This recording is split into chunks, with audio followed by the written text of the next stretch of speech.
আসসালামু আলাইকুম। প্রবাসী ব্লগ ইউটিউব চ্যানেলের পক্ষ থেকে আপনাদের সবাইকে স্বাগতম। আমি মান্নান আপনাদের সাথে আছি মালয়েশিয়ার পেনাং রাজ্য থেকে। তো অনেক দিন ধরে ভিডিও দেয় না, আসলে ভিডিও করতে ভালো লাগে না, বেশি ভিউ হয় না, আপনারা বেশি রেসপন্স জানান না, এই জন্য আর ভিডিও বানায় না। তো আমি আমার দেশের বাসা সাতক্ষীরাতে, আর আপনারা জানেন সাতক্ষীরাতে জামাত ইসলামের লোক বেশি, জামাত ইসলামের সাপোর্টার বেশি, কারণ সেখানে চারটা এমপি 4টা জামাতের পক্ষ থেকেই হয়েছে। সেখানে বিএনপি পাশ করতে পারে না একটাতেও, আর অনেক ব্যবধানে পাশ করেছে জামাত। আর সত্যি কথা বলতে আমিও একজন জামাতের সাপোর্টার। রাজনীতি করি না, রাজনীতির কোনো ভিডিও করি না, আপনারা দেখেছেন আমি মালয়েশিয়া নিয়েই ভিডিওগুলো করি।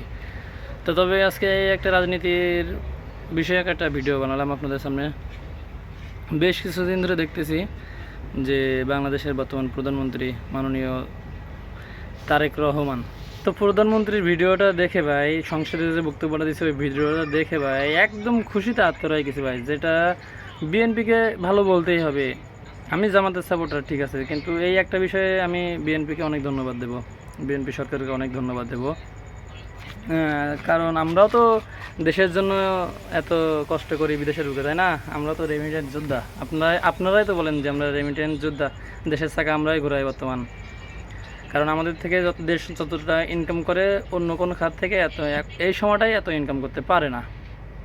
তো যাই হোক, যেটা ওতে আমাদেরও ফ্যামিলি ভালো চলছে, দেশও ভালো চলছে, এটা দুইজনেরই উপকার, দেশেরও ভালো আমাদেরও ভালো, এটা কোনো বিষয় না।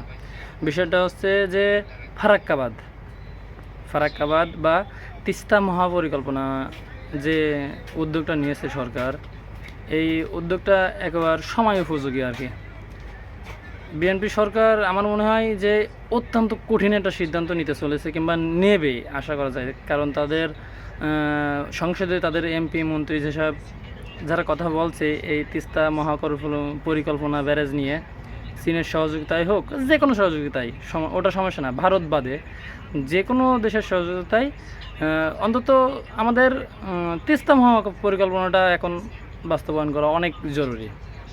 কারণ দেখেন, বাংলাদেশের ওই অঞ্চলের মানুষগুলো প্রতি বছর খরার সময়, শুকনোর সময় খরায় কোনো চাষ করতে পারে না।